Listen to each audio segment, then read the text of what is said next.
When she arrived at the door of room 808, she found that the door was actually ajar. She pushed it open and saw that Shu Kai-chin was still dressed in her daytime attire, except that she had put her long hair up in a noblewoman's bun, revealing her snow-white swan neck. A few buttons on her shirt were undone, and she crossed her arms with one hand. Her slender high heels made her look superior to the sneaky Wu Shuang, and her brows exuded endless authority. "Wu Shuang, be honest, where were you just now?" "Sister, I just drank too much and went to sleep in a hotel room." "Come here, I want to check you out properly." "Come on, sis."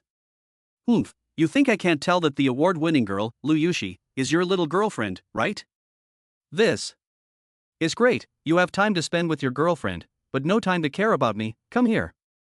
Ding! Shu Caichin's list of desires has been updated. 1. Oh no, that girl is really pretty, I can't let her get away. 2. Xiao Wu, let's see what I'm really capable of. 3. You can't leave until morning. Chapter 49, I've made arrangements. Jealousy is a woman's stimulant. Shu Caichin is ruthless enough to book room 808 directly and rush over every night to intercept. Until the day of the graduation ceremony, a very important phone call made her panic. She had no more energy to be jealous of Lu Yushi and checked out of the hotel in a hurry. "Brother Shuang, where have you been sneaking off to these past few nights?" Early in the morning, Lu Yushi first changed into her academic gown and then asked. "I got up to go to the bathroom and didn't see you. Where were you?" "To be honest, I was playing games." Fortunately, Wu Shuang had prepared for this and opened an esports room next door, asking Wang Meng to help him play. "No way. Am I not as interesting as games?" Lu Yushi pouted. "Fine, you're sick of it, aren't you? You couldn't get enough of it at first, but now you're sneaking out in the middle of the night." "That's not true, I just can't handle it physically." "You? Physically? I don't believe you." "Men, after all, have a few bad days every month, but it'll pass," Wu Shuang explained while hurrying to get dressed. "Oh, and don't forget, there's a surprise after the ceremony, right?" "Humph, I'll see how big the surprise is." Lu Yushi remained defiant. After all, this was a woman, especially a woman in love, and it was not strange for her to throw a temper tantrum. But Lu Yushi also knew the limits. It was almost enough. If she really made Wu Shuang angry, it would be difficult to end the situation. 3, 2, 1. What are you going to do after graduation? Make money. The group photo was over, and everyone's youth was frozen in that moment. What they were about to face was a cold and ruthless society. Making money is easy to say, but it is really difficult to do. According to the current market, college students who can find a decent job after graduation and earn a living for themselves can be considered outstanding. But for Wu Shuang, it was a completely different story. "Wow, a Lamborghini. No wonder he's rich. After we graduate, we'll be crammed onto public transport with all our bags, while he'll be speeding off in his luxury car." Rumble rumble. Amidst the envious stares, Wu Shuang started the Lamborghini Urus and drove Lu Yushi down the wide road. No, it was the road to happiness. The top-level penthouse in Riverside 1 had been decorated and was now ready to move in. The private elevator door opened and the scent of luxury filled the air. "Welcome home." A kindly-looking woman in a uniform bows slightly towards the owner at the door. "Is this the surprise?" Lu Yushi takes a step out of the elevator, and the sight in front of her takes her breath away. What a big house! The lighting is excellent, the decor is elegant and tasteful, and the brand new furniture and appliances are unique and expensive. Bedroom, study, bathroom, maid's room. Lu Yushi took an excited tour, her eyes never blinking, before finally arriving at the spacious landscape terrace. Looking out, she had a clear view of the beautiful river scenery, with the sparkling water and sky forming a single line, like a dynamic scroll painting. "What do you think?" A familiar voice came from behind. Lu Yushi turned around and looked at Wu Shuang. Her eyes were full of gratitude and happiness.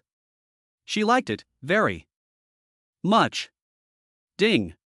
Lu Yushi's wish list has been updated. 1. My new home is simply perfect, I want to be the hostess here. 2. But I can't just be caged up here, I have to find something to do. 3. I really want to try out the big bed in the bedroom. Cough cough. Since you like it so much, you'll be in charge here. Wu Shuang sat down on the sofa, picked up Huazi, and made me feel at home. If something is missing, just buy it, don't be stingy with money. Lu Yushi was happy but a little worried, but such a big house. I know what you're going to say, letting you be in charge doesn't mean you have to do it yourself. Wu Shuang pointed at the big woman standing with her arms hanging down in the living room. I've already made arrangements. A professional live-in nanny will take care of cooking and cleaning in the future. Right, what are your plans next? You're not going to stay at home and gain weight, are you? Of course not. Lu Yushi hurriedly defended herself. I want to find a proper job, but if I get a bad job, I'll be ashamed of you, and if it's a good job, people won't necessarily take me seriously. Wu Shuang shook his head repeatedly and said, what's the point of working? Do we need to earn that little salary? You listen to me and keep studying. Ha? I'm saying, why don't you just go for the postgraduate entrance exam? How about constantly brushing up your qualifications and creating the persona of an academic goddess? Wu Shuang's arrangement could be considered tailor-made for Lu Yushi. Unlike Lu Liangyin and Shu Kaiqin, this girl is naturally weak and has no ambition, but she is hardworking and serious when it comes to her work. Knowledge can add elegance to a woman. School can help her maintain her purity and prevent her from being polluted by the social atmosphere. I think it's fine. Lu Yushi also approves of this arrangement. Since she was young, she has been interested in the humanities and art, and now she can finally pursue her hobbies without pressure. Great, then it's settled. You can leave us alone, Mrs. Wang, I'll cook myself. The primary duty of a live-in maid is to ensure that the host's privacy is not disturbed. As soon as she heard that she had to leave, Mrs. Wang disappeared without a trace. As for Wu Shuang, the reason she wanted to cook herself was to master a new skill. Congratulations, host, you have received a reward, skill points x2. You have successfully used your skill points. Congratulations, host, your cooking skill has increased by 2. After a lot of hard work, several delicious dishes were served on the table. Try it, how does it taste? It's a bit. It's quite tasty. Lu Yushi praised with a fake smile. Damn, third-level cooking skills are still a bit lacking. Wu Shuang also knew that Lu Yushi had eaten too many big meals with him over the past few months, and her taste had become picky. You have to eat even if it's not tasty. You'll have a late-night snack later, so you can eat until you're full. I'm not that easily satisfied. You have successfully used attribute points. Congratulations, host. Your constitution has been increased by 1. It's no wonder that this is a mansion. It's a single-family home with first-class soundproofing. Wu Shuang stood carelessly in front of the French windows, took a deep drag on an after-sex cigarette, and looked quite satisfied. Come on, I'm not afraid of being seen. Lu Yushi obediently picked up the underwear on the floor. I'm going to do the laundry. I can't let the maid do this kind of thing. I have to do it myself. Well, you look quite like a hostess. Wu Shuang nodded and was about to change into a new pair of underwear when she suddenly slapped her head. Oh no, I still have my clothes at school. Buy some new ones. No, I can't. What a waste to throw away a dozen pairs of underwear I just bought. Wu Shuang is not a cheapskate, but she doesn't want to waste things. Hurry up and put on your jacket, take the elevator straight down to the garage. After graduating from university, students usually take their belongings with them, but Wu Shuang was too busy to do this. The Lamborghini roared furiously and arrived at the university entrance in no time. Walking into the dormitory area, he saw that it was already deserted and the place was in a mess. Everyone had gone their separate ways. Wu Shuang felt a little sad, but then he went to his dormitory. After tidying up a bit, he realized that he had a lot of stuff. There were clothes, bed sheets, and stationery. Just as he was about to throw most of it away, his phone suddenly rang. Mom? Hello, Shuang. You've graduated, right? Your father said to hurry home and bring all your things back. After a crackling conversation, his mother hung up. In short, she demanded that her son come home as soon as possible, especially to bring back his belongings and not throw them away. Thinking about it, it had been half a year since he had last gone home. Wu Shuang sighed. He couldn't disobey his parents' orders, and there was no time to delay, so he would go now. He set off for home. Chapter 50, This girl is not very bright. Wu Shuang's hometown is 600 kilometers away from Beijiang City. If you drive, the whole journey will take at least 7 or 8 hours. But taking the high-speed train is different, it takes just over 2 hours. So Wu Shuang quickly bought the nearest high-speed train ticket and called an online car service. When she arrived at her destination, it was already evening.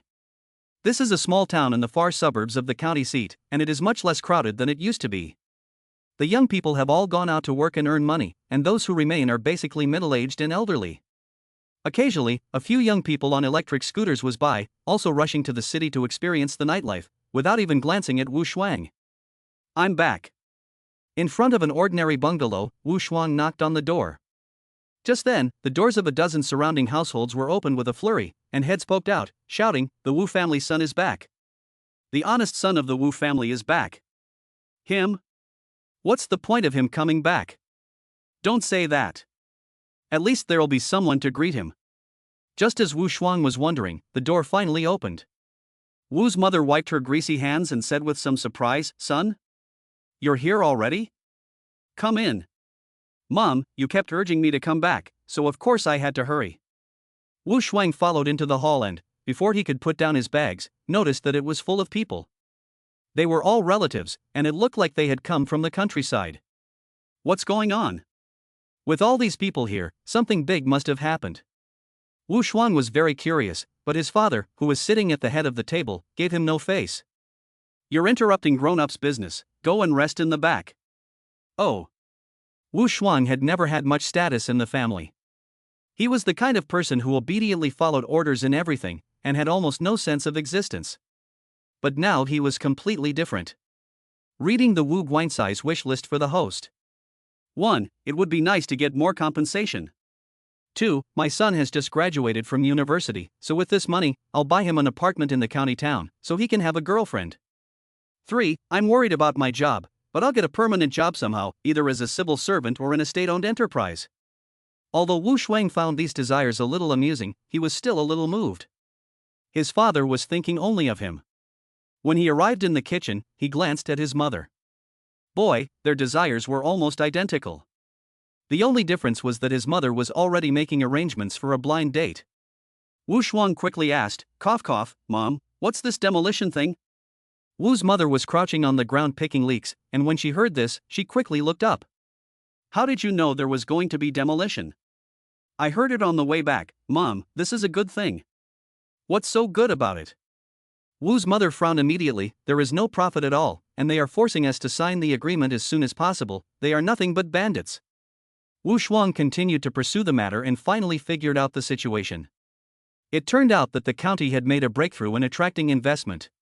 A large foreign enterprise agreed to come and invest by building a factory here, and the location had been chosen, which was the town where Wu Shuang's family lived. However, the demolition standards were set a bit ridiculously. Take Wu Shuang's family as an example, they would only be given 700,000 yuan for the house and land together. With that money, you can only buy a rough house in the county, and you have to pay for the renovations. The people in the town decided to go to the negotiation together tomorrow. Your father was a bit undecided, so he asked his relatives to come over and give advice. Wu's mother smiled when she said this. When the surrounding towns heard that our town was being demolished, they introduced a lot of girls to come on blind dates. Mom has found a few for you. No, is this why you asked me to come back? Wu Shuang said with some pain, it's better not. I have a wife, and people are here. At this time, Wu's father rushed over, quite excited, saying, guests are here, a mother and daughter. Oh, I thought they were coming tonight. Upon hearing this, Wu's mother quickly got up and dragged Wu Shuang to the living room. There, she saw a plump middle-aged woman and a thin, shy girl standing at the door. When they saw the handsome Wu Shuang in trendy clothes, the thin girl couldn't help raising an eyebrow. This scene was keenly captured by Wu's mother, who was instantly delighted. Joining forces with the other woman's mother, she gave a brief introduction to the situation, and then pushed Wu Shuang and the girl into the bedroom. Have a nice chat, I'll call you when dinner is ready. Ah, this. In Wu Shuang's mind, a blind date should at least be held in a formal restaurant, in a relatively comfortable environment. The bedroom at her own home was really a bit too awkward. But as long as she wasn't embarrassed, the other person would be. Hello, nice to meet you. Wu Shuang extends his hand to the girl in a friendly manner while simultaneously consulting his list of desires. 1. He's so handsome, much better looking than my boyfriend. I hope he's not all show and no substance. 2. In any case, I must control the compensation for the demolition. 3. We'll have 2 children, one with his surname and one with mine, so that our family line will continue. Goodness, we've only just met and already we're talking about having children. Wu Shuang couldn't help but feel a little happy. He squeezed the girl's hand lightly and asked, I heard that we were born in the same year, but how come you graduated last year? The girl replied with a pretense of shyness, because I was a vocational student. Oh, that's great to be a vocational student. You can earn money for 1 year less. Wu Shuang continued to ask, but why didn't you get a job after graduation, but instead stayed at home to find a husband? So what? I'm happy to do it. The girl pulled back her hand, slightly dissatisfied, and said, why are you being so cryptic? I'm a girl, and I don't have to hurry to earn money to marry a wife. Wow, girls are really noble, right? Once you find a guy to marry, you can just enjoy being supported, right? What do you mean? What I mean is, your plan is falling all over my face. You have a boyfriend, but you're still on a blind date, right? You're just looking for a better deal, right? You're in control of the compensation money from the demolition, right? You want your child to take your surname, right? Geez. Wu Shuang said this and then brought his face close to the girl's, sniffing deliberately. You haven't been drinking, so why are you daydreaming so much? Of course you have the right to dream, but this is my home, so get out. Ghost. Her thoughts were read, and the girl was scared straight into tears. She covered her face and fled for the door, leaving the people outside looking confused. My son, we were just having a nice chat, why? Wu's mother was almost outraged, until Wu Shuang said something. Mom, that woman is not very smart, she said there is a ghost in the bedroom. Great, you actually introduced someone like this to my son. Wu's mother was furious, pulled out her phone and started to call. Hey, what do you mean, second aunt? My son Wu Shuang is quite a good-looking guy, and you actually introduced him to. What? The next one is coming soon? Okay, I'll be at the door to welcome her. As soon as she heard that there was another blind date coming, Wu's mother's face lit up, and she ran out the door. Wu Shuang hurriedly shouted, Hey, Mom, isn't this a bit much? I haven't even eaten yet. Silly boy, you're home early. Wu's mother slapped her thigh. Tomorrow is the demolition negotiation, and all the boys in the town will be rushing back then. You have to seize the initiative. To be honest, I've got you fully booked tonight. Holy shit. Wu Shuang was completely dumbfounded. He wanted to explain something, but the pace was so fast that there was no time. Outside the door, the sound of high heels could already be heard. Wow. Big waves, a dress that hugged her hips, knee-high boots. This second blind date was dressed quite professionally. Chapter 51 I swear I'll never find true love. Hello. Unlike the first blind date, the second one, Big Wave, seems very outgoing and communicative. Hello, please sit down. Wu Shuang shifted her butt and made a pitiful space next to the bed. She couldn't help but curse in her heart, not even arranging a chair. Her mother really hates the idea of her getting married. Hey, why is it wet? Something about the big waves felt a little off. She got up and looked down, and the place where she had been sitting was actually covered in sweat stains. This had to be from half a day ago. Wu Shuang had originally gone to school to pick up her underwear, but because she was in a hurry to get home, she forgot to put them on. Cough cough, sorry, I have well-developed sweat glands. It's okay, I don't mind. Big Wave smiled and surveyed Wu Shuang, and it was obvious that you have a good figure. What, do you have X-ray vision? Look at you, you're all sweaty, I can see everything. Big Wave is 3 years older than Wu Shuang, and claims to be tired of the impetuous hustle and bustle of the big city, and wants to return to his hometown to live a simple life. 1. Handsome guy with a great body, I'm afraid he's not a scumbag, right? If not, he's perfect, let's get married. 2. Oh no, it feels like the baby's moving. Be a good boy, baby. 3. Maybe I should take the initiative a bit more. I hope he'll take the bait, I don't have high expectations, as long as he's good to me and the baby. Wow, they really are all hard muscles. Big Waves began to get his hands on Wu Shuang's body and move them around. What are you doing? The stimulation made Wu Shuang feel like she had been electrocuted, and she was so shocked that her face turned red. Hee, have you never been in love before? Big Waves saw this reaction and knew what to do. He withdrew his hands and leaned in. She stared at Wu Shuang from a short distance away, winked, and said, Actually, I've never been in love either. I feel something when I see you. You. Wu Shuang held her breath, her expression very tense, even her voice trembling. What are you afraid of? I'm not going to eat you. De Boang simply sat on Wu Shuang's lap and said, Younger brother, if we get together, do you want a son or a daughter? I want. Don't be shy, let me go first. I personally prefer a daughter, what about you? I can see that you are so strong, so you should be able to protect us, right? Why do you think you will definitely have a daughter? I was just saying that, the result doesn't matter, the most important thing is the process. De Bawang flirted with Wu Shuang for a while, and suddenly stopped. He took out his phone and said, Let's add each other on WeChat, we can have dinner sometime. Can't we do something else? What did you say? What I mean is, we've come this far, it'd be too rude to just ask for dinner. Wu Shuang's expression changed, and she smirked, saying, Since you're in such a hurry to find someone to take over, you have to show some sincerity, don't you think? Da suddenly became furious. What do you mean take over? Are you crazy? What's wrong with you? Actually, I have X-ray vision too. Wu Shuang continued, I can see that your stomach is tied up tightly, which affects the fetus and causes it to move. I can also see that you have swollen legs from pregnancy, which is why you are wearing boots in the heat, and they should smell pretty bad, right? Oh yes, I can also see that. Stop it. Unexpectedly, Big Wave suddenly dropped to his knees, and said in a sincere and respectful manner, Big brother, I beg you, please spare me and help me keep the secret, okay? You are a wise person, I am not worthy of you, please let me off, I will leave right now. Unless you promise me not to find some poor, honest person to take over the business. Wu Shuang said angrily, Damn it, have all honest people dug up your ancestors' graves in their previous lives? You have to find someone else. I swear, I will never find someone to take over the business. Otherwise, I will never find true love. At this point, Big Wave could only give in. Well, I also swore I won't tell anyone, otherwise I will never find a job in my life. Now get out of here.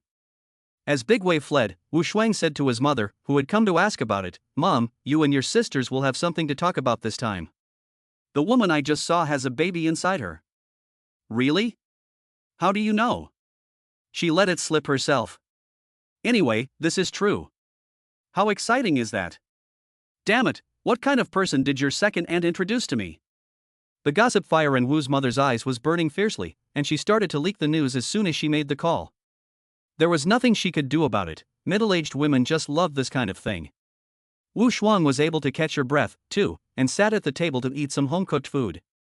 It really did taste like home.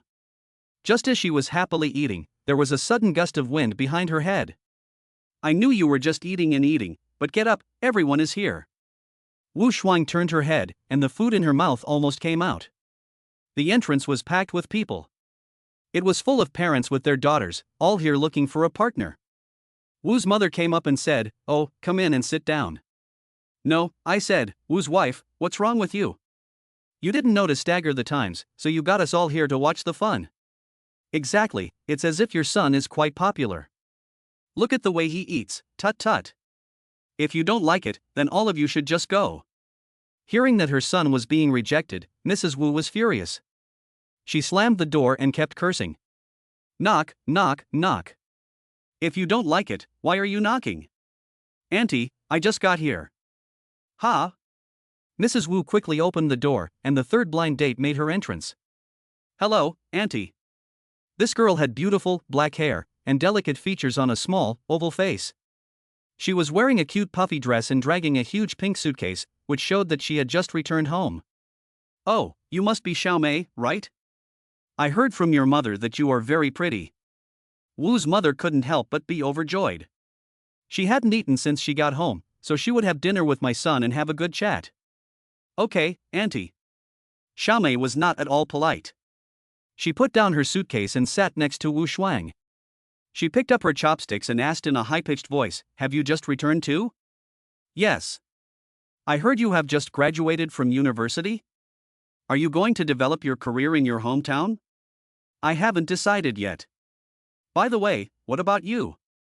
Wu Shuang looked at the young woman next to him and always felt that there was a certain sense of foreboding hidden beneath her cute appearance. He was reading Xiaomei's wish list for the host. 1. I hope Daddy can reward me more, I'm risking social death here. 2. So what if it's being demolished? I'll make tens of thousands of dollars just from one live broadcast. While I'm still young, I want to make even more. 3. Damn it, don't put it in the highest gear, Daddy Gold, please.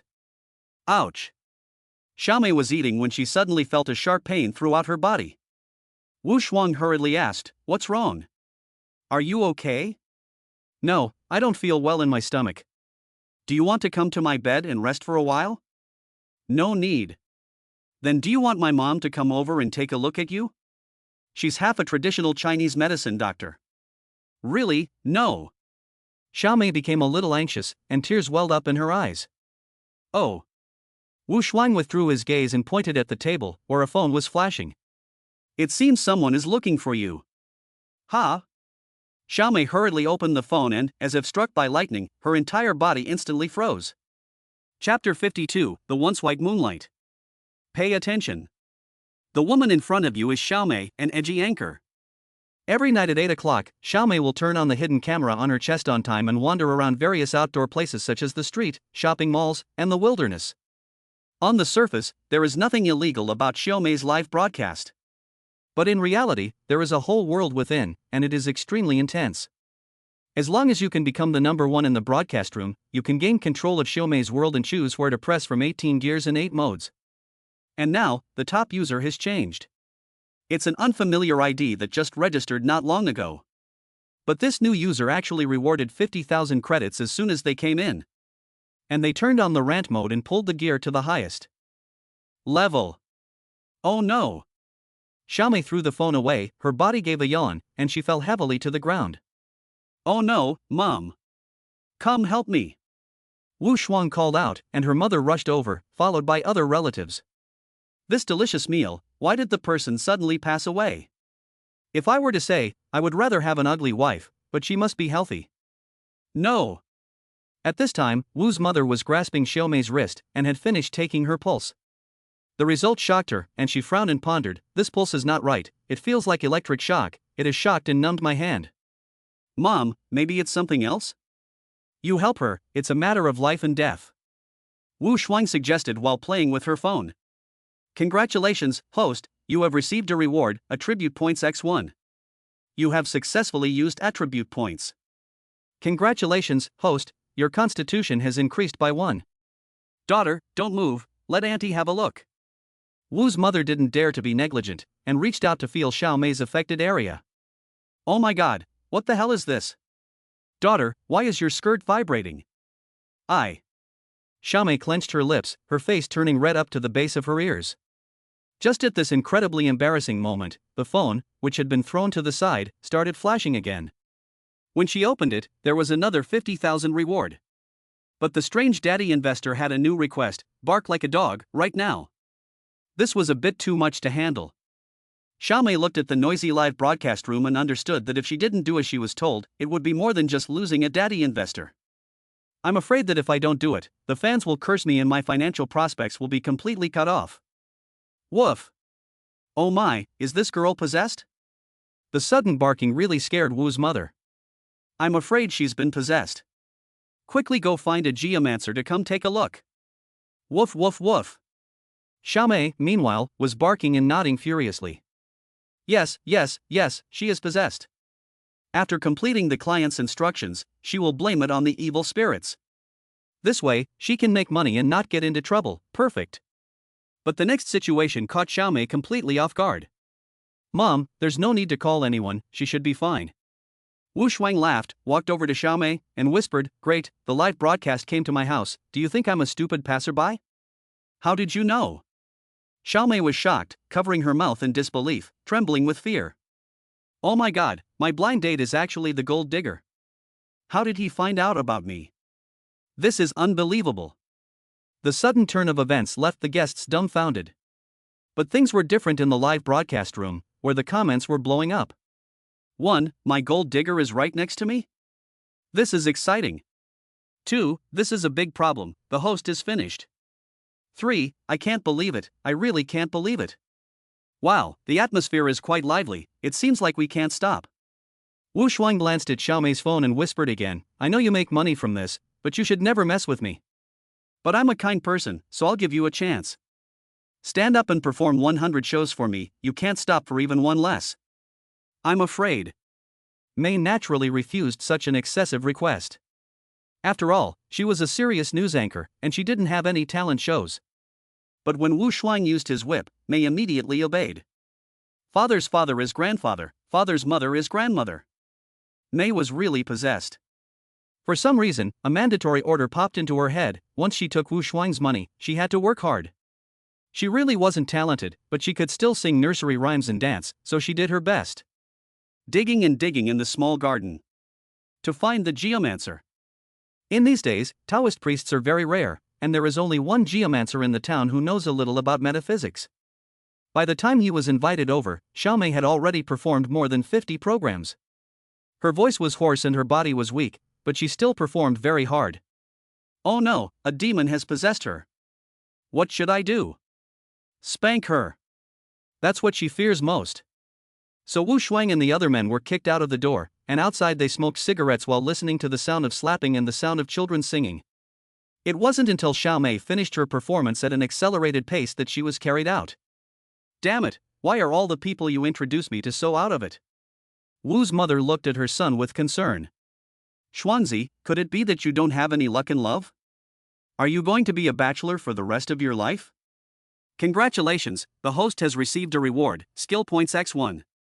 Use the skill point successfully, congratulations to the host, cooking +1. After satisfying Xiaomei's desire to continue making money, Wu Shuang comforted his mother, Mom, don't worry, I actually already have. Wu Shuang. A crisp and pleasant voice suddenly sounded in the darkness. Wu Shuang looked fixedly, and his breathing suddenly quickened. Name, Bai Mingjie. Age, 23. Occupation, lawyer. Face value, 80. Body type, petite and exquisite. Relationship status, 3 relationships. Assets, 20,000 in cash, 200,000 annual income. Bai Mingjie is the most dazzling flower in town, and Wu Shuang's secret crush since childhood, the perfect white moonlight. At this moment, it seems to have fallen from the sky.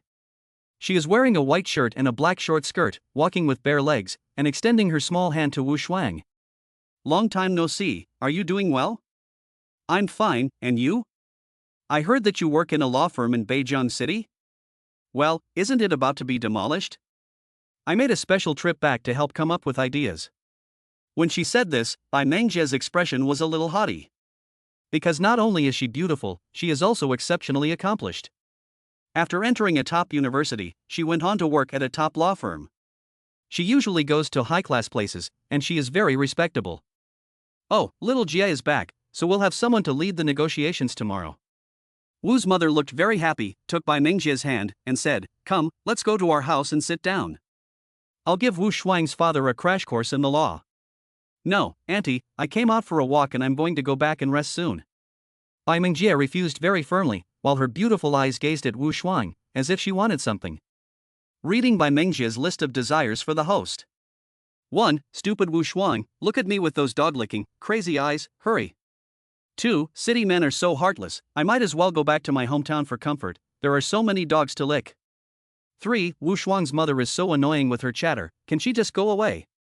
Chapter 53, If it weren't for my daughter stepping in. Wu Shuang and Bai Mingjie would have been eyeing each other for 10 whole seconds. Although they didn't speak during that time, they had already exchanged several glances. Bai Mingjie was surprised by Wu Shuang's change. Damn, why didn't he show any excitement when he saw me? Wu Shuang, on the other hand, was shocked by Bai Mingjie's desire. He knew she was a bit of a show-off, but he didn't expect her to be this much of a show-off. Never mind, the past Bai Yu Guang, let it remain in the past forever. The present Bai Yu Guang, let it go out. Ha! I'm sleepy too, I want to go to bed, goodbye. You! Bai Mingjie never imagined that she would not be able to feel at ease even after returning to the small town. Ever since she went to the big city, she has been divided up and licked by many pretty young ladies. She can no longer find the feeling of being on top in the past, it's annoying. Seeing Wu Shuang's departing back, Bai Mingjie stamped her foot angrily. Humph, pretending to be cool, I'll make you lick the floor through the air tomorrow. The next day. It can be said to be the most important day in the history of the town. If the negotiations are successful, everyone will be able to move to the county seat with a lot of money in their hands and start a brand new life. The entrance to the town government compound was filled with a sea of people. The men were full of grief and stood in the front with banners. The women were snacking on melon seeds and drinking water to replenish their energy in preparation for howling later. Wu Shuang, on the other hand, was standing at the back with the children, holding his phone and playing games. Double kill. Wow, Brother Shuang, you're so awesome. Do they teach this in college? A primary school student asked with admiration. Of course. There are many specialized courses in college that teach you to be a hero. You must reach a professional level to graduate. Wu Shuang said seriously without a shred of truth. No wonder my dad says study hard, and you'll have an easy time in college. By the way, Brother Shuang, you're an adult, why aren't you joining the commotion? You've seen cartoons, right? The main characters always make their appearance at the end, got it? Wu Shuang was trying to calm a snotty-nosed child when there was a commotion in the crowd. A middle-aged man with a square face led the others and shouted, "What are you all doing standing here? This is a disgrace. I'll have you all arrested." However, the threat was useless. Everyone had come prepared. Go ahead and arrest us. We're making a legitimate demand, so go ahead and arrest us. Sigh. Seeing that the situation was getting out of control, the man with the square face changed tack. Since you say it's legal, let's do it legally. Send a few representatives out, and we'll sit down and talk, and try to come up with a solution that everyone is happy with.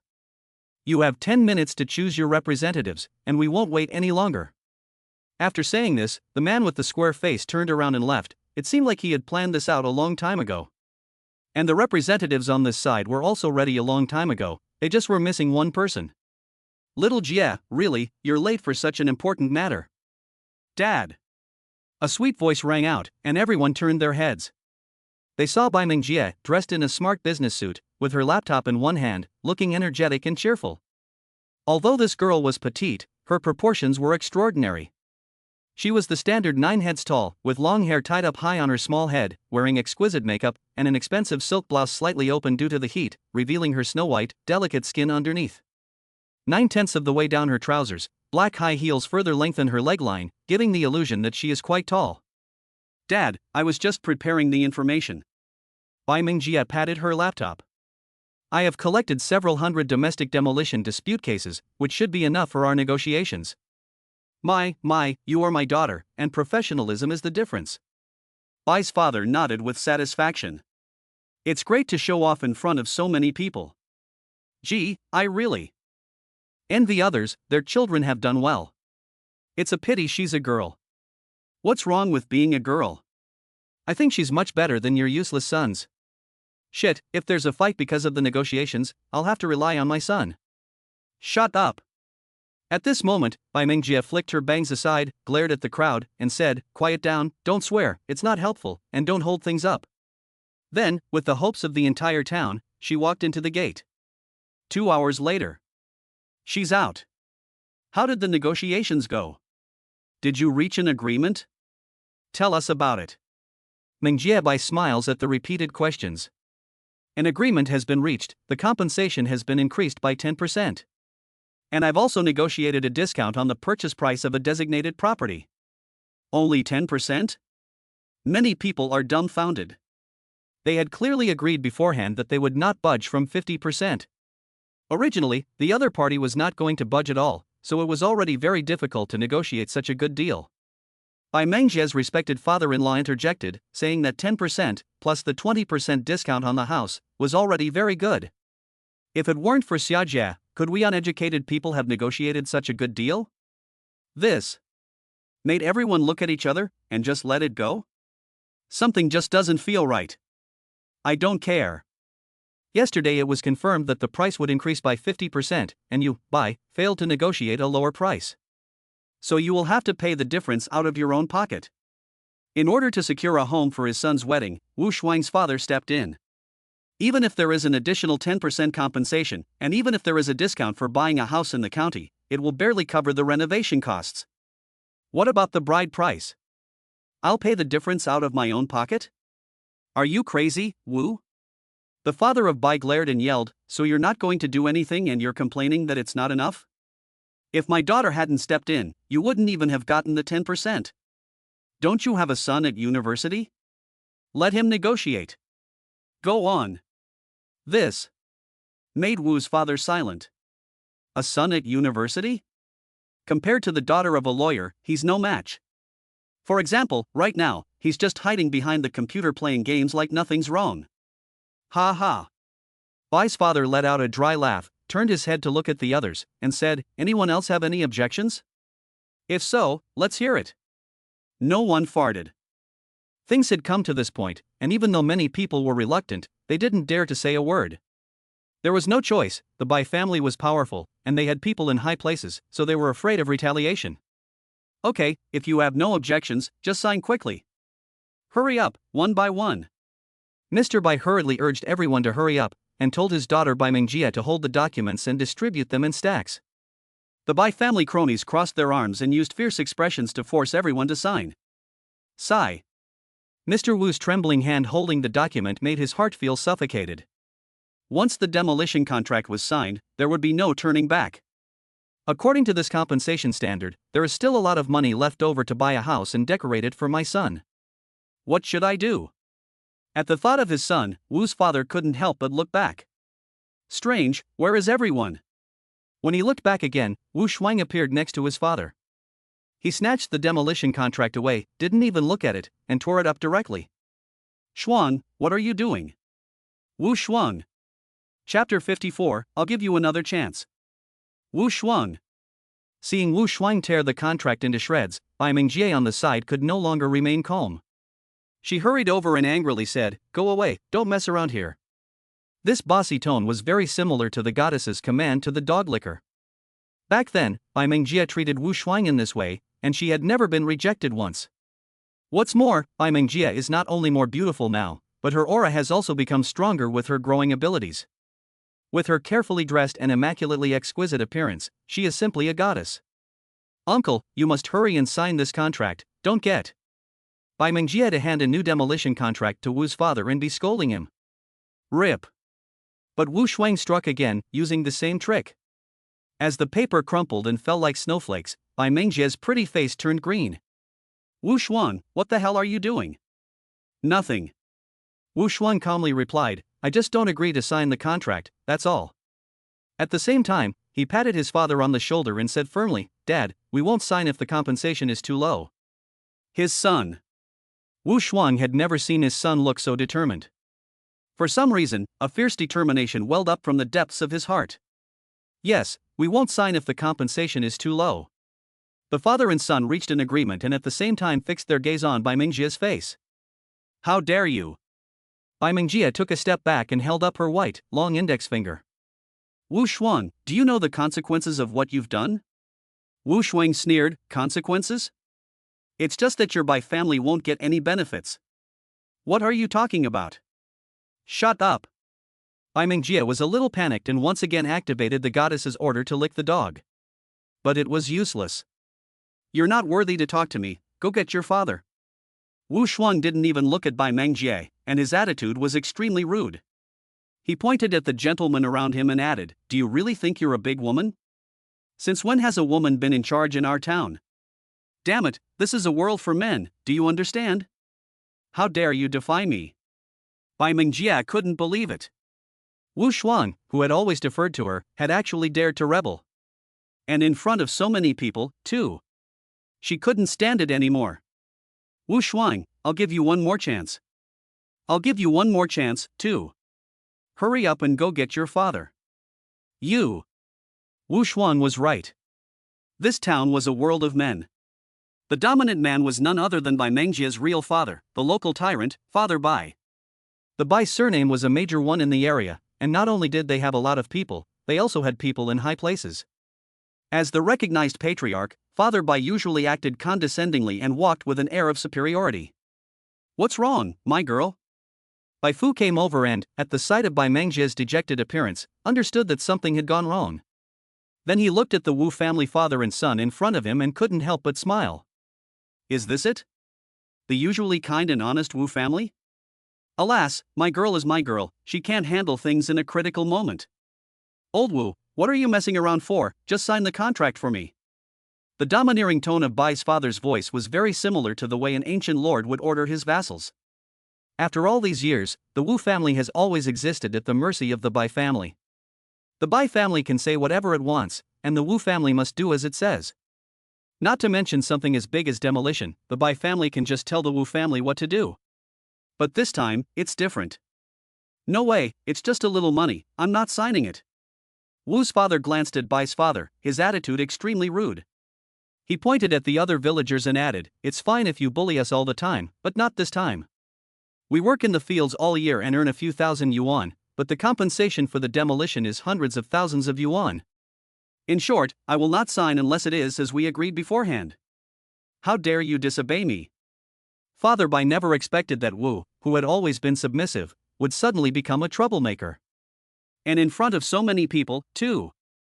"Wu, I'll give you one more chance. I'll give you one more chance too, hurry up and renegotiate."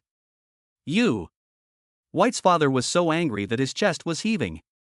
This was a difficult situation. With collective demolition, not a single person can refuse to sign. If there is a holdout, not only will the money be lost, but the authorities will also hold them responsible. After all, it was White who had promised that the demolition could be completed in the shortest time. Dad, beat the hell out of him. At this time, Bai Mengjia's cousins rushed over, their expressions extremely fierce. Beat the Wu family father and son up, to set an example. No. Bai's father was very calm about this and whispered to stop them, saying that the authorities had instructed that there must be no bloodshed. So what do we do? Humph, there are plenty of ways. You guys. While Bai's father was giving instructions, Bai Mengjie was leading the others to collect the signed demolition agreements from each household. When they were finished, it was almost noon. Smoke was rising from every household, and the air was filled with the smell of food. Only the Wu family's door was tightly shut. Oh no, we've offended someone, and God knows what the Bai family will do. Wu's mother sat beside her son, sighing and worrying that the family was in crisis. Stop whining. Wu's father snapped, then frowned and said nothing. In his life, he had never been so powerless as he was today. As passion ebbed and reason took over, fear set in. It's over, he had offended the Bai family. When relatives heard about it, they stopped answering the phone. Yesterday, the house was full of people, but today it was deserted. What should he do? Panicked, his father looked at his son, Wu Shuang, and saw that he was staring at the screen of his phone. What's the time? You've got time to play? Dad, don't panic. Wu Shuang said in an extremely relaxed tone, wait until I finish this game to talk. By the way, I'm hungry. Why haven't you cooked yet? Right, I'm so anxious that I've forgotten to cook. Wu's mother slammed her thighs and hurried to the kitchen.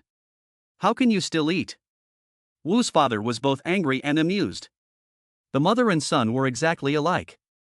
Nothing in the world was as important as eating. Oh dear, the man of the house is out of gas and water. But Wu's mother soon returned, because the gas had been cut off in the kitchen and the tap had stopped running. Oh no. Wu's father seemed to realize something and hurriedly switched on the living room light. No electricity. You have to know that the town's gas connection project was implemented by the Bai family, as were the electrical and water renovation projects. Damn it, they cut off my water and electricity, right? Wu's father stood up, grabbed the hoe in the corner, and prepared to go out and demand an explanation.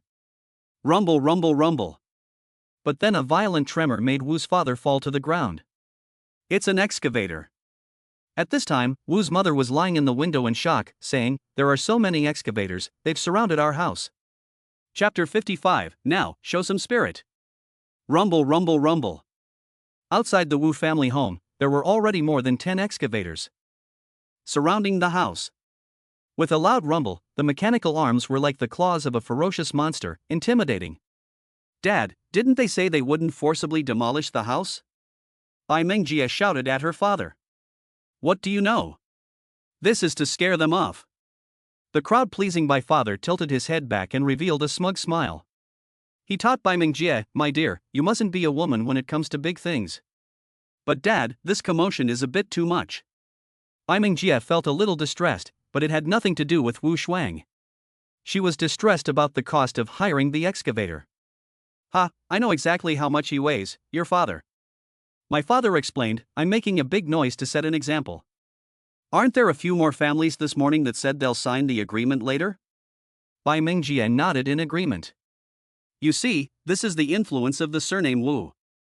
My father gritted his teeth and said, "That's why I'm going to make a big deal this time, so everyone can see what happens to those who dare not listen to me, by someone. Disconnect the water and electricity and pretend to demolish the house." This is indeed a vicious plan, but Bai Mengjie sees a problem in it. Dad, what about the internet? Have you disconnected the Wu family's internet? Internet? Bai's father gives a slap on the forehead. Oh yes. These days, with the development of internet information, if the Wu kid posts the scene online, it will cause a public outcry and be a problem. Not only should the internet be disconnected, but the signal tower should also be shut down. Bai's father quickly gives the order, and soon there is no mobile phone signal in the entire town, not just the Wu family. Without any worries, the dozen excavators became even more arrogant and began to tear down the Wu family's courtyard wall. What the fuck? As a wall leaned over, the Wu family gate was quickly pulled open. Wu Shuang appeared on stage with great impatience, holding a useless mobile phone. Facing the spectacular scene before him, he acted as if nothing had happened. Stepping in his slippers, he walked, step by step, to the front of the crowd. "Humph, what, did your father send you out to make peace?"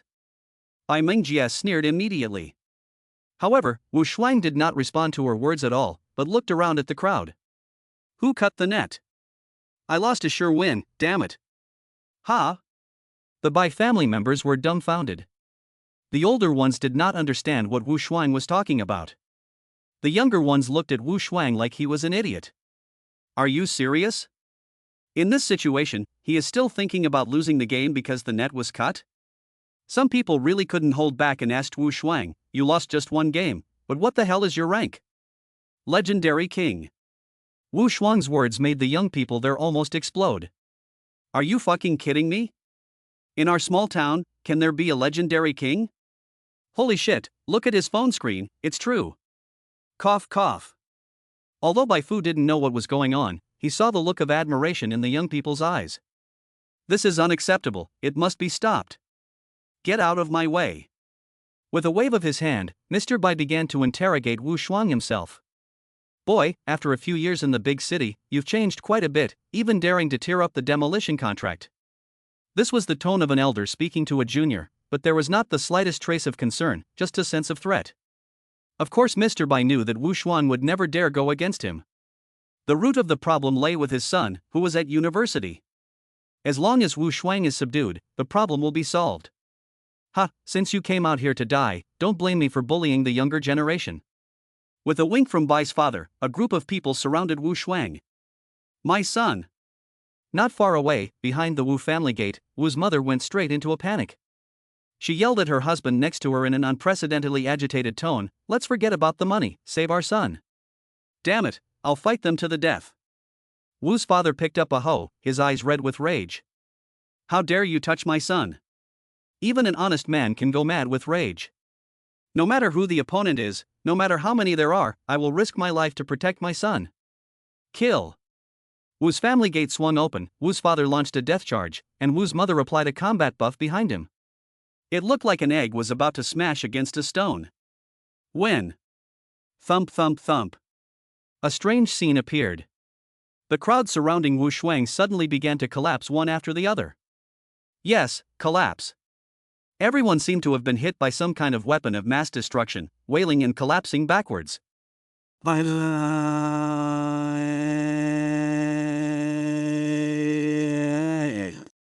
After a greeting, Wu Shuang turned around and his figure was like lightning.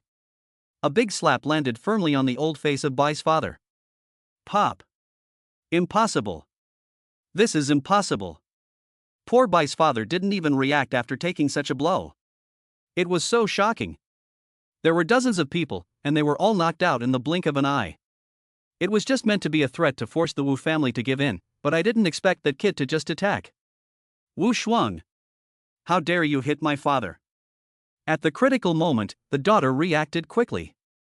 Seeing her father, who was untouchable in terms of authority, get punched in the face, Bai Mengjie panicked. She extended her sharp claws to scratch him, but Wu Shuang easily avoided them. Get out of the way, woman, this is no place for you to show your face. Wu Shuang, you look so different from the dog-licking person you used to be. A martial arts expert? No wonder his body has become so fit. His temperament is completely different, with the powerful confidence of a successful man. Good boy, you want to get rough, don't you? At this point, Bai's father finally came to his senses. Covering his swollen old face, he angrily said, "Things have gotten out of hand, just wait until you go to jail." Things had indeed gotten out of hand. At least beforehand, Bai's father never expected things to develop in this way. Originally, the water and power cuts, combined with the siege by the excavator, would surely have scared the Wu family into submission. But Wu Shuang single-handedly ruined everything. But so what? His father snarled, continuing in an arrogant tone, "The police will be here soon, you little brat, you've injured so many people, you're going to jail." But there is still room for negotiation. Sign the demolition contract, pay the compensation, as medical expenses and compensation for mental distress. I might consider sparing you from jail. Yes, if you don't agree, you'll go to jail. Bai Mengjie echoed. Go to jail? Wu Shuang's face showed a wicked smile. Not only was he not the least bit afraid, but he crossed his arms and looked carefree. Fine, then wait for the people from the police station to come over. You little brat, you've got some nerve. Bai's father never expected Wu Shuang to be so tough, and only thought that this was the arrogance of youth. Humph, now you're going to be arrogant. After a few days in jail, he'll be begging to get out. Dad, a police car. Bai Mengjie suddenly said. Following her gaze, Bai's father's narrowed eyes suddenly widened. Strange, why is a convoy of luxury cars following the police car? Chapter 56. Come inside and talk in my car. D. The police car led the way, and the road, which was originally full of people watching the melon, was instantly unblocked. Wow, so many luxury cars. What a grand sight. Could it be that the big boss is here? Looks like things have gotten out of hand. It's going to be an interesting show. A sea of black Mercedes-Benzes, full of grandeur, follow the police car in order. They stop steadily until they reach Bai's father. Quick, this kid started the fight, arrest him. Facing Bai's father's request, the police officers are completely unmoved. They all turn sideways, their expressions seemingly respectful. Shu Dong, we're here. With a heavy door closing sound, Shu Kaiqin appeared proudly, exuding a powerful aura that made everyone present tremble. Oh dear, Director Shu, your presence honors our humble county. As soon as Shu Kaiqin appeared, the man with the square face from earlier rushed out, followed by a large crowd of people. Hey, leader. Poor Bai's father was trying to say hello, but was pushed away without mercy. Shu Dong, I'm really sorry to have disturbed you. The guy with the square face said flattery, it's all my fault for not doing my job properly, but don't worry, it can be saved. It can definitely be saved.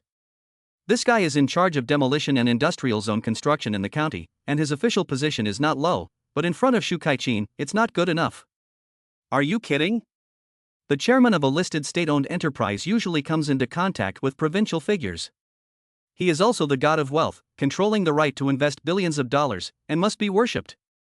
La Bai, what is going on here? With his square face, Guazaface could see that the scene was in a mess, and naturally understood that a forced demolition had occurred. He couldn't help but begin to scold Bai's father in his heart, damn stupid pig. You're old enough to be a pig, and you can't even handle this, you're useless. The leader is like this, we were just doing a demolition drill, we didn't do anything. With a sad face, Bai's father pointed at Wu Shuang and started to complain. But this kid is good, as soon as he came out, he started to beat people up, and knocked all my people out. Wait, are you saying that this kid alone beat up all these people lying on the ground? Wu Zilian obviously didn't believe it. Yes, although it's a bit of an exaggeration, that's the truth. As soon as Bai's father finished speaking, Bai Mengjie next to him quickly took out her phone. The screen began to play the heroic figure of Wu Shuang, which was like a high-quality action short film. Holy cow! Wu Zilian's whole body went numb, and it took him several full views to put away the shocked expression. He said sternly, if that's the case, then hurry up and arrest the person, and then find all the households that can't come to an agreement, let's talk it over on the spot and start construction as soon as possible. Oof. The Bai family father and daughter, who were standing nearby, both revealed a triumphant smile. But the next second, their smiles froze. Shu Kaiqin said in a serious tone, we can't arrest this person. The Bai family father and daughter said in unison, why? Shu Kaiqin said solemnly, because this person is a senior strategic consultant of our group, and it is impossible for him to affect the interests of the group and hinder the demolition. Holy cow! Everyone at the scene, including the Bai family father and daughter, was stunned. Although most of them did not understand what a senior strategic consultant was. But the attitude of the man with the square face said it all. Oops, it turns out to be a family member. Wu Shuang's hands were warmly shaken. The man with the square face's fat face was squeezed into the shape of a chrysanthemum, as affectionate as possible. I never thought that our county would actually produce such an outstanding young man. Outstanding my ass, I'm about to be arrested right now, aren't I? Wu Shuang made a gesture of being handcuffed and sneered. The man with the square face kept shaking his head. Arrested? My dear God, didn't Chairman Xu just say that you can't be arrested? Wu Shuang, so I fought for nothing? Man with the square face, you can't put it that way, it must have been because of violent demolition that you were forced to act. Upon hearing this, the Bai family father and daughter almost died on the spot. Violent demolition? We're innocent, we really didn't do anything. Innocent my ass, I heard you cut off the water, electricity and gas, and even shut down the internet in the town? Hua Zilian was annoyed when he mentioned this. He was supposed to be taking a nap in the demolition office, preparing to watch a movie and cultivate his sentiments. But there was no internet. And they even brought in so many excavators. Lao Bai, you're not giving people a way out. This. Bai's father realized that he had kicked against a hard nut. He had never imagined that the Wu family's son would have risen so high in the world after just graduating from university. And then he looked at his own daughter and sighed. Well, if you can't beat them, hide from them. But just as Bai's father was preparing to leave in disgrace, the big boss spoke up. I have received information that there are problems with the project here. Shu Kaiqin didn't even say a polite word, but walked straight into the crowd. Glaring at one of them, she said, from now on, this project has nothing to do with you. You're fired. What? Chairman Xu, no. The poor guy hadn't even been told the reason, and was forcibly taken away by several people who had rushed up. What was wrong with the project? The sudden turn of events almost scared the country-faced man to death. Of course, Shu Kaiqin didn't need to answer this herself, but someone below her did it for her. There's corruption. Not only that, it's outrageous. Relying on his high reputation in the town, Bai Fu conspired with the project manager of the Li Shengsheng group to lower the demolition costs by 40%. What's more, the so-called housing purchase discount was also a scam by Bai Fu colluding with the developers in the county, who pretended to offer unsold houses at a discount. Bai Mengjia's role here was not to negotiate at all, but to fool everyone in her professional capacity. This is outrageous, it's lawless. The leader with the square face could not help but fly into a rage, his teeth chattering with anger. The onlookers, who had been eating melons and had eaten their heads, also erupted in a terrible rage. No wonder the compensation was so low, there was a ghost in the story after all. Damn, we almost agreed to it. Where is the Bai family?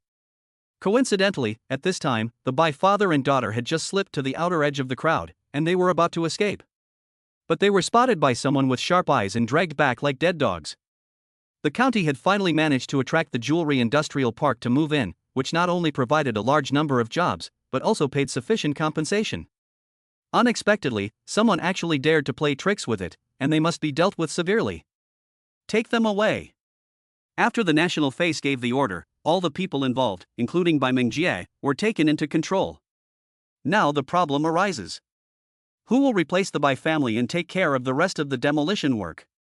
Xiao Wu, come here for a moment. Shu Kaiqin fixed her gaze on Wu Shuang, put on a serious face, and said, I'll leave this to you. I need to discuss the situation with you. Come, let's talk in my car. So, in full view of everyone, Wu Shuang was pulled into the soundproof and shock-absorbing Maybach car by Shu Kaiqin. Chapter 57, Can you, Wu Shuang, handle it? After a full half-hour of discussion, Shu Kaiqin got out of the car refreshed, first found the leader with a square face to communicate for a few words, and then made an announcement. I have just talked with Xiao Wu, and the compensation will be based on the highest standard, paid in cash in a lump sum. Great! Everyone was suddenly elated. The highest standard is an extra 50%. Everyone, please calm down. Shu Kaiqin made a gesture of lowering her hands, and said, Before that, I have a request, which is that everyone must complete the move within 3 days. I have already discussed this with the leaders, and appointed Wu Shuang as the temporary demolition commander in charge of supervising your timely move. Okay, I have things to do, so I'll go first. After watching Shu Caichin's convoy leave, the crowd exploded. My goodness, I never expected this. In the end, it turned out that the Bai family suffered a setback, while the Wu family won a complete victory. What the hell? How did the Wu kid suddenly become so important? From now on, we'll all have to listen to him? Everyone's gaze was fixed on Wu Shuang's face. It wasn't that they didn't respect him, but it had happened so suddenly. What's more, Wu Shuang was still young, and normally he was the one being told what to do by his elders. Now he was the one giving orders, and it felt really awkward. Son, I think we should take it easy on the demolition. Let's go home first. Wu's father suggested to his son. 3 days to move was really too tight, and it would take a lot of time just to deal with the miscellaneous things. Anyway, you're in charge now, so give everyone a little more time, so they don't say you're being unreasonable.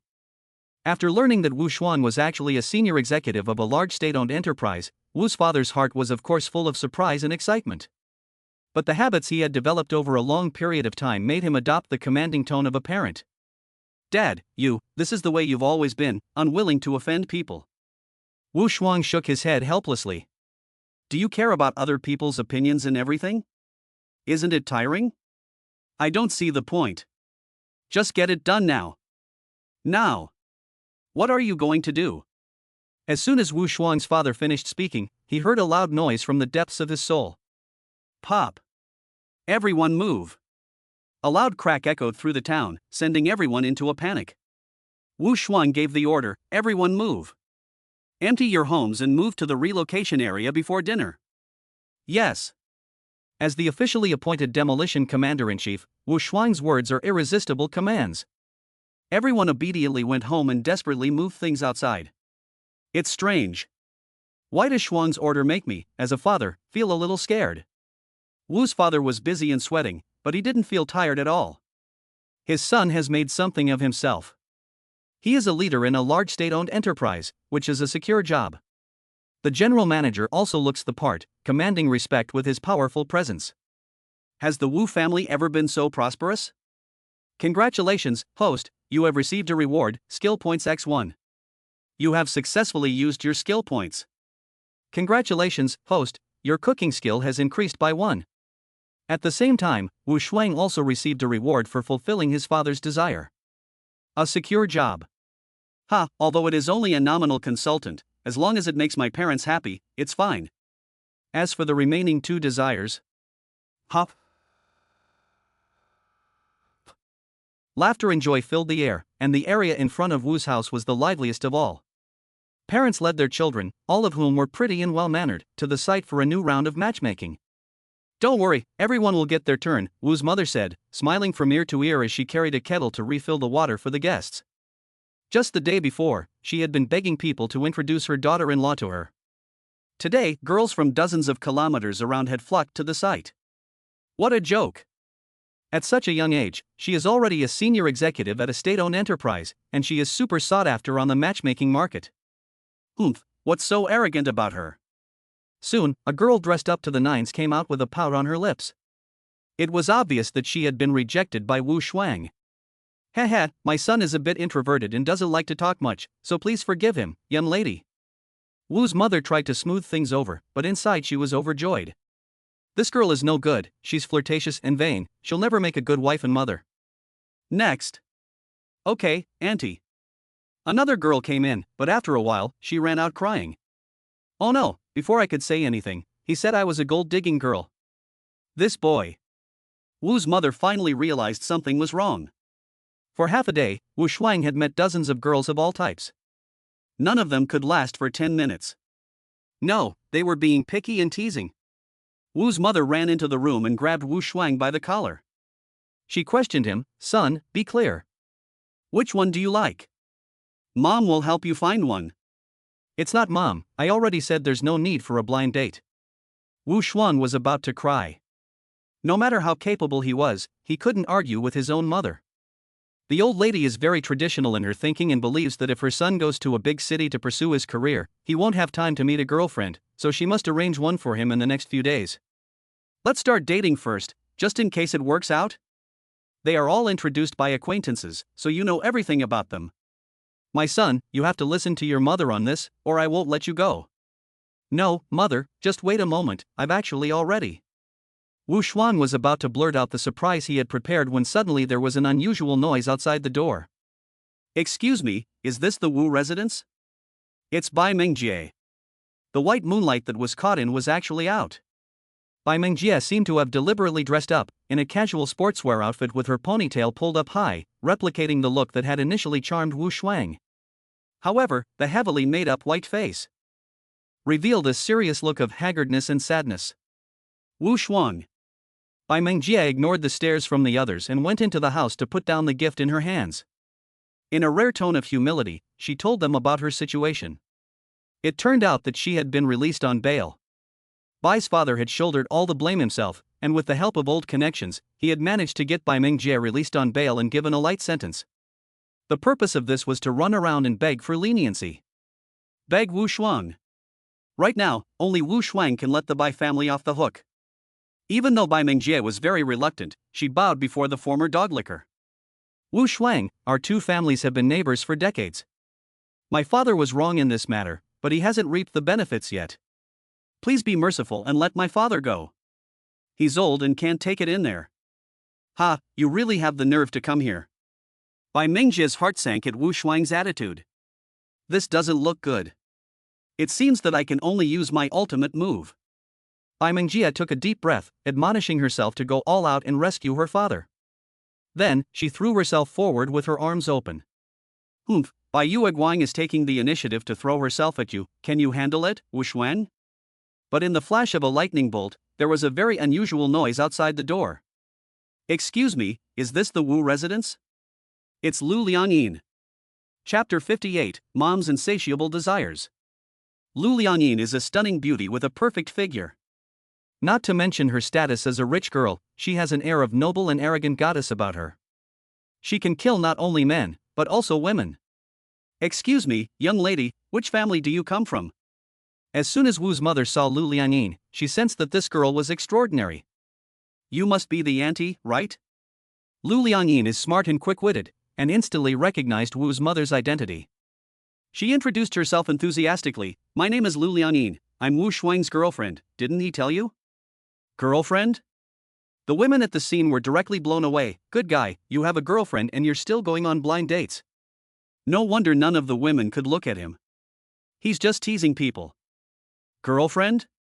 Wu's mother was shocked into silence, staring at Lu Liangyin's sincere big eyes, her heart burning with anger. You little Wu Shuang, how dare you tease your old mother? You obviously have a girlfriend, but you're still hiding it from your family. You're asking for it. Shuang, come out here. As soon as the door opened, the show began. Inside the room, Wu Shuang was seen slumped on the sofa with his head tilted back, being held down by Bai Mengjie in an extremely indecent manner. Damn, Bai's daughter doesn't know the meaning of courtesy, she just went for it. She really takes after her father, using any means to achieve her goal. But Wu has a girlfriend. Ha ha ha, I'll stop talking and just watch the show. In the blink of an eye, the entire matchmaking group turned into a melon-eating gang. They didn't care that they had been made fools of, and they all stared wide-eyed, munching on melon seeds as they watched the show. After all, they could find another daughter-in-law, but it would be hard to find another melon of this caliber. What on earth are you doing? The first to speak was Wu's mother. The poor old lady's heart had been racing with worry about her son finding a wife, and then she was surprised to meet his future daughter-in-law. In the end, she was given a real shock. The Bai family's daughter actually flirted with her own son in public, in front of everyone. Sha Jia, come down here at once. Auntie, I'm not. Bai Mengjie turned her head and saw the heads of people crowding outside the door. It's over. She was about to succeed, but it was interrupted. Wait, it's not over. Wu Shuang's response just now is enough to prove his attitude. I've been so proactive, why wouldn't he just give in? It's good that I got interrupted, it'll give him something to think about. You should know that I'm not someone who can be easily won over. As she thought this, Bai Mengjie couldn't help but feel a little pleased with herself. She turned her head, trying to give Wu Shuang an order with her eyes. Now that I've taken advantage of him, it's time to save my father. But as she turned her head, Brother Shuang, you really are something, why didn't you tell Auntie that I was coming? Lu Liangyin wrapped her arms around Wu Shuang's, in a sweet and dainty gesture that was almost too sweet to bear. I haven't seen you for a few days, I've missed you so much. At this moment, Bai Mingjie felt like a complete idiot. Wu Shuang had a girlfriend. In terms of looks, body, and temperament. She was also a damn rich woman. Bai Mingjie could see at a glance that Lu Liangyin was covered in luxury goods worth no less than 5 figures. Looking back again, she saw Lu Liangyin's ride parked in the open space outside, a Mercedes-Benz AMG. No, this Wu Shuang is just a man from a poor family. Even if he is lucky and manages to work for a big company, he is just a high-level wage earner. How could he possibly be worthy of a rich girl? He must have used sweet words to get her. Wu Shuang is climbing the social ladder in order to become successful. When it comes to this woman's heart, he is vicious and cannot stop. In just a few minutes, Bai Mingjie's mind played host to several big family melodramas, and Wu Shuang became the villain without fail. Until a farewell sounded in her ears. Auntie, I'm actually on a business trip, and I rushed over to see you at the last minute. Lu Liangyin held Wu Shuang's mother's hand and said obediently, I have dinner with a client tonight, I really can't stay longer, I'll see you again some other day, bye, Auntie. Oh, you're leaving so soon. Wu Shuang hurriedly stopped Wu Shuang's mother from trying to keep her. Because Lu Liangyin was indeed very busy, Lucky Fortune Jewelry was developing rapidly, and she, as the helmsman, needed to attend to all kinds of matters. It was enough that she came to pay a visit. Okay then, be careful on the way home. Wu Shuang's mother stood at the gate and kept watching the Mercedes-Benz AMG as it drove away. She turned around and sighed. This puzzled Wu Shuang. Mom, you've already met your daughter-in-law, why aren't you happy? Wu's mother hesitated for a moment before speaking. This girl, Lu, is quite good-looking, with a pretty face and a good figure, suitable for having children. But let me be honest, this girl, Lu, looks like she comes from a wealthy family, and I'm afraid you won't be able to control her. Our family is poor, so it's better to find a girl from a good family who can behave herself. Wu Shuang never imagined that his mother would still find fault with him. Fortunately, there was still a way out. Mom, you want a girl from a good family, right? Are you sure that's all you want? Of course, but she also has to be educated.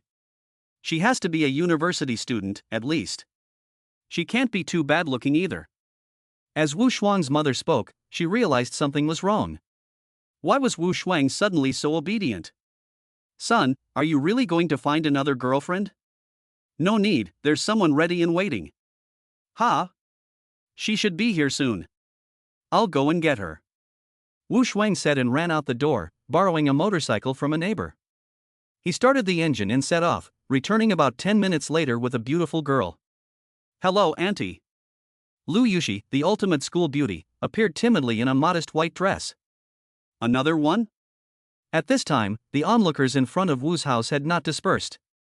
They were dumbfounded when they saw Wu Shuang bring another girlfriend.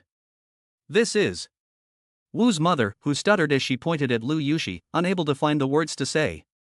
What a pretty girl! Not inferior to Xiao Lu just now, and with a quiet temperament that adults like. Auntie, I'm Wu Shuang's university classmate and his girlfriend. University classmate. Wu's mother thought to herself, good guy, educated, not bad-looking, simple and quiet. She's perfect. I've seen a ghost. My daughter, come in and sit down. Okay, Auntie, but I can only sit for a little while. Lu Yushi also came at the last minute. She had arranged to go traveling with her classmates and had to leave in the morning, so she had to hurry back later. Alas, everyone is in such a hurry. During the hospitality, Wu's mother accidentally let slip. She hastily changed the subject to avoid further discussion, but fortunately Lu Yushi didn't notice, and after a few cups of herbal tea and some dim sum, she got up to leave. Wu's mother stood at the door, watching her go, and when Wu Shuang returned, she sighed again. This really puzzled Wu Shuang. Mom, what's wrong now? Wu's mother hesitated for a moment before speaking up. This Lu is quite nice, pretty and well-mannered, but she doesn't have a proper job. Ah, this. Wu Shuang never imagined that her mother would find him unattractive again. She was embarrassed and had no more tricks up her sleeve. Mom, when it comes to work, Lu will easily find something after he finishes his postgraduate studies. No, she can't. The more she studies, the higher her expectations, and who knows what the future holds. So what do you mean? Wu's mother didn't answer, but glanced around. Wu Shuang then noticed someone in the corner. It was Bai Mingjie, who had just assaulted her, and she had the nerve to stay.